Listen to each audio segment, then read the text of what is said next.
اور باقی کی مسیحی زندگی دماغ کو نیا کرنے کی ہے، اور جب ہم ایسا کرتے ہیں تو ہماری روحانی زندگی میں فائدہ حاصل ہوتا ہے۔ ایک اور آیت ہے جو ایسا کہتی ہے، وہ ہے رومنز چیپٹر 12 ورس 1۔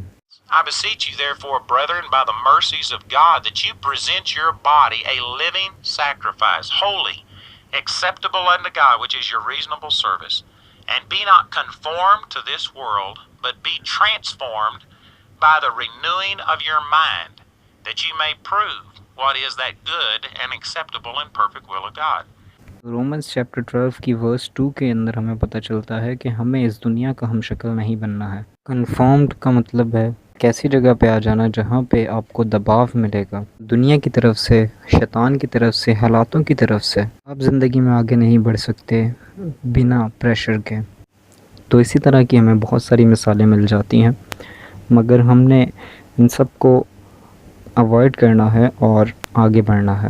اور لفظ ٹرانسفارمڈ گریک کے اندر ورڈ ہے میڈامورفو، تو ہمیں انگلش میں ورڈ ملتا ہے میڈامورفوسس۔ یہ پروسیس ایک چھوٹے ورم کا جو بٹرفلائی کا روپ لے لیتا ہے۔ تو آپ اگر ٹرانسفارمڈ ہونا چاہتے ہیں تو آپ اس کو اپنے فزیکل راؤنڈ کے اندر لے کر آتے ہیں، جہاں سے آپ کو چینجز محسوس ہوتی ہے بیٹر سے۔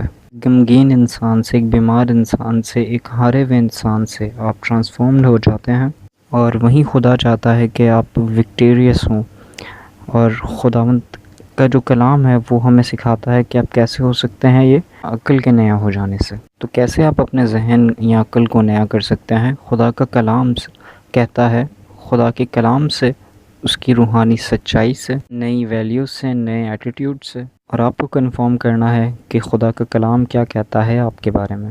اور خدا کے کلام کی نالج ایسی ہے، یہ کریٹیکلی ہے، آپ کو یہ چاہیے، مگر ضروری یہ ہے کہ آپ کو اس کی سمجھ ہو، اور آپ اس کی سمجھ سے اس کی نالج کو حاصل کریں۔ دوسرے لفظوں میں نالج کھانے کی طرح ہے جو آپ اپنے منہ میں لے کر کھانا شروع ہو جاتے ہیں۔ اگر آپ کو پتہ ہے کہ اس کا ایک پورا پروسیس ہے، اور یہ پروسیس کے تھرو جو ہے وہ آپ کی باڈی کے اندر جو ہے اس کے پروٹینز ہونے چاہیے۔ یہ نالج جو ہے یہ اچھی ہے، ضروری ہے، مگر تب جب آپ اس کے کلام کو سمجھتے ہیں۔ سیوں چیپٹر 4 ورس 17 میں یوں کہتے ہیں، This I say, therefore, and testify in the Lord, that ye henceforth walk not as other Gentiles walk, in the vanity of their mind. اور جنٹائل کا مطلب یہ ہے کہ یہ ایک یہودی نہیں ہے آج کل کے انڈرسٹینڈنگ کے مطابق۔ پھر ایسا انسان جو خدا سے رفاقت نہیں رکھتا ہے، اس کی جان پہچان نہیں ہے خدا سے۔ اس طرح سے ہماری تھنکنگ جو ہے وہ اسپرچولی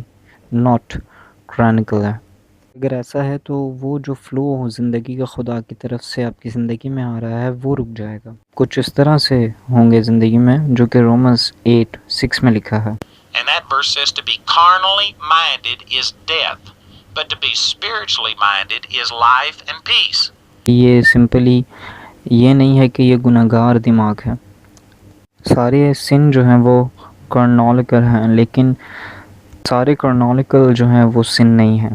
تو ورڈ کرونیکل کا مطلب ہے جو 5 گناہوں سے نکلا ہے۔ مطلب یہ ہے کہ ہمارا دماغ کچھ اس طرح سے ہے، جو ہم دیکھتے ہیں، سنتے ہیں اور چھوتے ہیں، صرف اسی کو ہی ہم مانتے ہیں۔ وہیں روح کے ذریعے جو ہے وہ آپ خدا کو بھی دیکھ سکتے ہیں، اور اپنی روحانی شکل کو بھی، ان چیزوں پہ بھی ایمان رکھ سکتے ہیں جو آپ نے دیکھی نہیں ہیں۔ کچھ اسی طرح سے جیسے کہ آپ میتھمیٹک کا ایک فارمولا استعمال کر رہے ہیں۔ روحانیت اور عقل دونوں کا ایکول ہے زندگی، اور اسی طرح سے کرونیکل اور عقل کا جو ایکول ہے وہ ہے ڈیتھ، موت۔ تو یہ فزیکل ڈیتھ نہیں ہے، لیکن روحانی طور پر آپ مردہ حالت میں ہوتے ہیں۔ موت کی وجہ گناہ ہے۔ یہ فزیکل ڈیتھ نہیں ہے، لیکن آپ اس کو ایسا سمجھ سکتے ہیں کہ جیسے آپ آہستہ آہستہ مرتے ہیں، غموں میں، دکھوں میں، غصے میں، اسی طرح کی اور جو چیزیں ہیں۔ تو اگر آپ جنٹائل کی طرح چلتے ہیں تو اس کا مطلب ہے آپ اپنے مائنڈ سیٹ کے اندر ہیں۔ Produces a darkening of the understanding, and then it says, being alienated from the life of God through the ignorance that is in them because of the blindness of their heart. تو یہ کہہ رہا ہے کہ آپ اگر اندھے ہو چکے ہیں، الینیٹ ہو چکے ہیں خدا کی دی ہوئی زندگی سے، اگنورنس سے۔ یہی سب سے بڑا مسئلہ ہے کہ ہم ویسا نہیں سوچتے جیسا خدا سوچتا ہے، ہم ویسی سمجھ نہیں رکھتے۔ پالوس رسول اپنے دوست سے کہہ رہا ہے پالمینن میں چیپٹر 1 ورس 6 میں، He prayed that the communication of your faith may become effectual by the acknowledging of every good thing which is in you in Christ Jesus.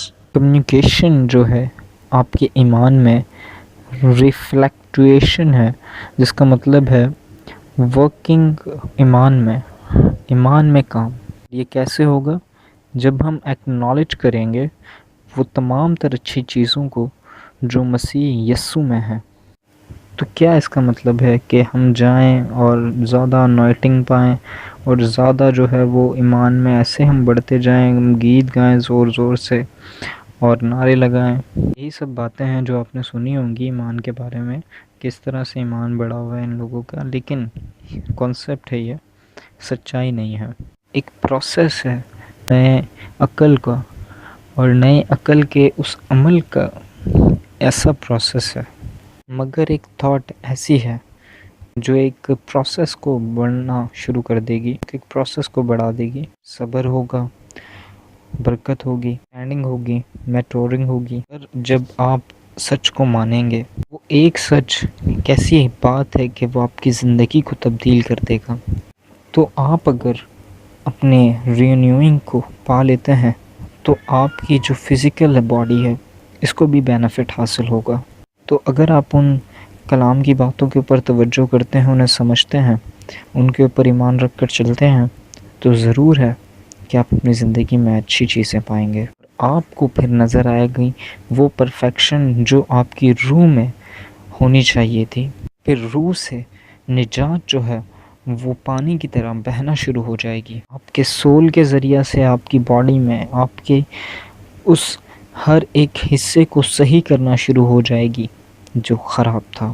یہ اس طرح فلو کرے گی کہ دوسرے لوگوں کو بھی اس سے فائدہ حاصل ہوگا، اور آپ کو نظر آئے گا کہ دوسرے بھی برکت پا رہے ہیں۔ اسی طرح سے ہے جیسے خداوند یسوع مسیح نے کیا، اور ہم دیکھتے ہیں کہ دوسرے لوگ شفا پاتے ہیں۔ تو یہ ہمیں ایک نیا ایٹیٹیوڈ دیتا ہے، ایک کانفیڈنس لیول دیتا ہے، اور ہاں سیکیورٹی اور ایمان جو سکون دے نیند بھی دیتا ہے، ایسی ہمت دیتا ہے کہ جیسی مصیبتوں سے میں پہلے نہیں لڑ سکتا تھا اب لڑتا ہوں۔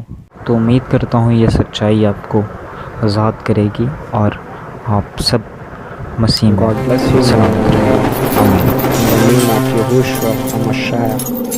Amen.